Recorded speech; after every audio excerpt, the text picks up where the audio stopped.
and welcome to DIRTY DOERING. Hi. Hello. You're a DJ and a well-known producer all over the world, not just in Berlin. Yes. Was it always your plan of life to be a musician? No, never. No. I know, tell me the story. Actually, the idea was to get a teacher, school teacher. And I did also education for sport teaching and dance teaching. I couldn't find a job, so I decided to go to Berlin. From the Black Forest, yeah. 89, 99, I moved to Berlin. that's a huge step from the Black Forest to Berlin. Yeah. How did that feel? Yeah, in the beginning, you know, before I decided to move to Berlin, I visited Berlin a lot of times and spent a lot of time here. When the education was finished, I was like, okay, I have nothing to do here, and I can't find a job. For me, that was the point where I say, okay, that's a good time to move somewhere else. And in that case, it was Berlin. And so was it Berlin, the city itself, what inspired you to be a DJ, or was it?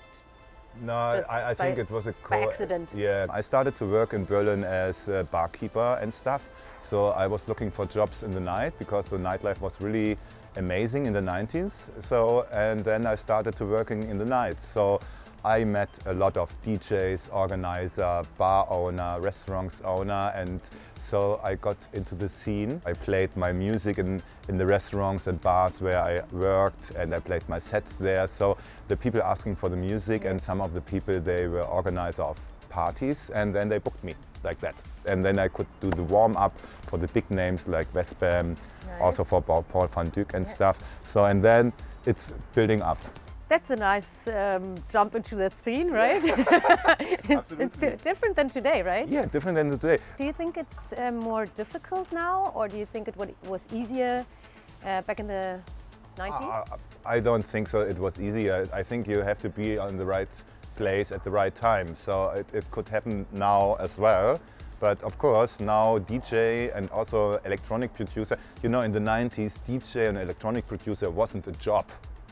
You know, now it's actually after the 20 years and growing of the festivals, DJ is a real job, producer is a real job, building stages is a real job. Some people still do not understand that DJ and producing is a real job, right? That's also a problem, what I think. Of course, it's music. You know, a lot of people, they listen to music in the free time and they find her wife or her best friends with music. So yeah, of course, it's. But in the end, if you make money with something, then it's changing from a hobby to a job. You know? Absolutely. And then you have to take care of that. Of course, yeah.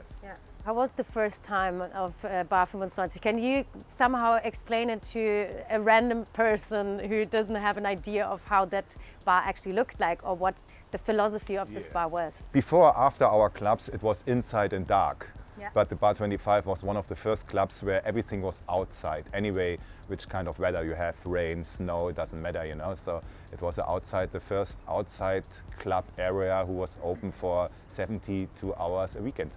Yeah.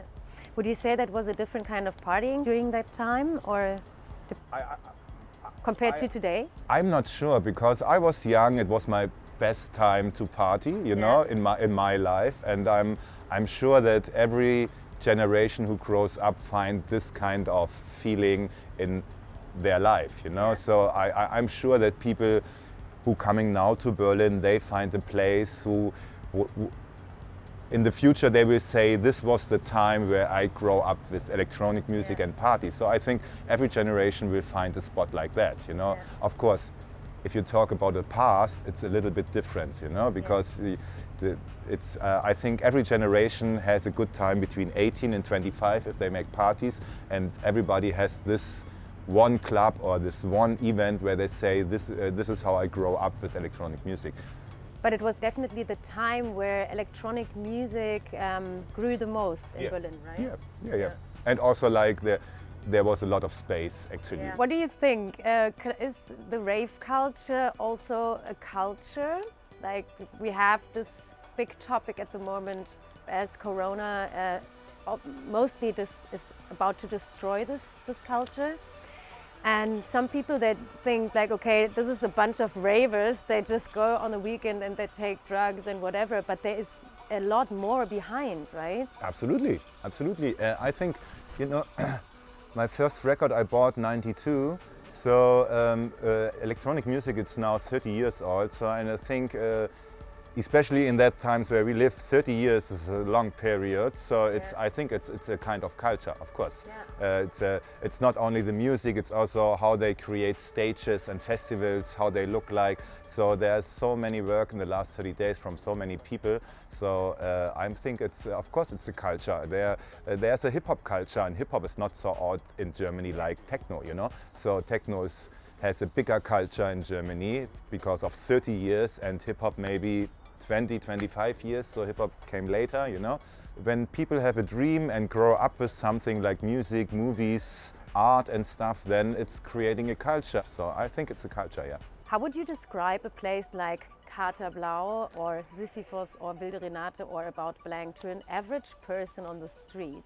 Mostly I say they have to try, you know, they have to try to go somewhere, because everybody has to create her own vision what this is, what it is. Mostly the people going there because of dancing.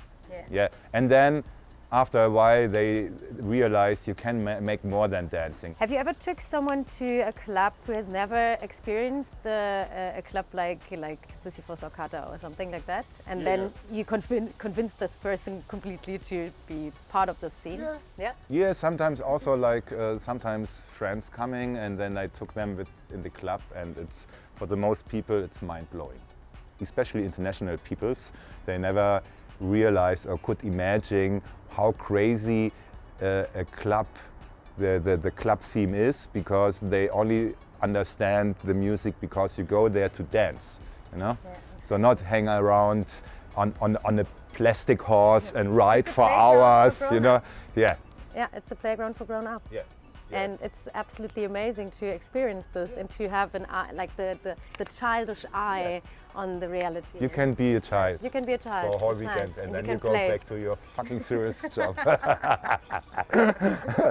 You are also the label chef of Katamuka. Yes. When did you start Katamuka, and what is your relationship to obviously Katerblau as well?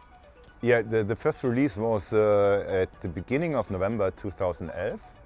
Yeah, 2011, nice. 2011. It was the yeah, the bar was closed, the Katerholzig show up. I had my studio in the Katerholzig.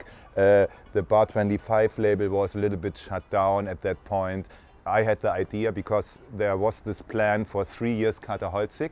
So there was no plan for Katerblau. So I said, okay, I was working for Beatport, let's make a digital label to represent the artists from the club. So I started with that. And then after 2 years, they came up with the idea to get the Holzmarkt and the new club. So because my idea was to make a label for 3 years and then shut it down, just a temporary label. Okay. So, but then they came the idea with the new club and stuff. So I said, okay, let's keep going. And yeah, and now the label is fucking big. Huge. And I'm happy with that, it works. You traveled the world with DJing, you saw almost every country and continent in the world. Does it make the world a bit smaller for you? Yeah, of course. Yeah. The rave scene is small compared to other scenes, of course. And yeah, it was the last 10 years, it was a really nice life to meet so many people all over the world, you know, so that's a really nice thing. And now we know it's not normal. So especially people traveling from all over the world to the nicest festivals, and you meet a lot of people in different countries from different countries, you know, cross travel, you know. You're going on a festival in America, and then you meet people from South Africa, then you go to Australia, then you meet the people from Europe, you know. So it was a... I met you in South Africa once. In a very nice house. That was a good time. That was beautiful. That was a good time. Yeah. You also went to Australia. Yes. And as flow music is it's born in Australia. How did you find Australia, and what do you think is special about Australia? I had so much fun in Australia, and it's a really different country, you know, north and south and east and west, and it's fucking huge. I was playing in Melbourne, Sydney, in different clubs, and it's nice people, nice food. I love Australia. What made you team up with Flow Music when they asked you? Yeah, we are connected over Mad Motor Michael, so he connected us, and I know one of the guy from Flow Music. I did not so many podcasts this year, just two, actually. Yeah, and I was like, yeah, let's do that. And especially it's my international podcast for this year. Great, yeah. Velten, I know your motto is lost in music, right? In all time. So what does it mean to you, and when are you lost in music?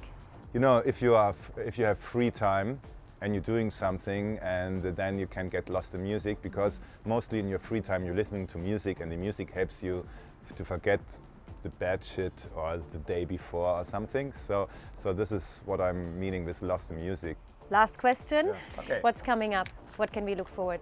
What's coming up? Yeah, there's of course Katamuka is still releasing a lot of hot shit, and there are coming remixes. I did the remix for, I don't know what's in English. He's playing piano, but he's not playing piano. He's playing church piano. Orgel. I did two remixes, one with Leonie and one by my own. There's another Katamuka release coming, and another remix, and another remix, and another EP.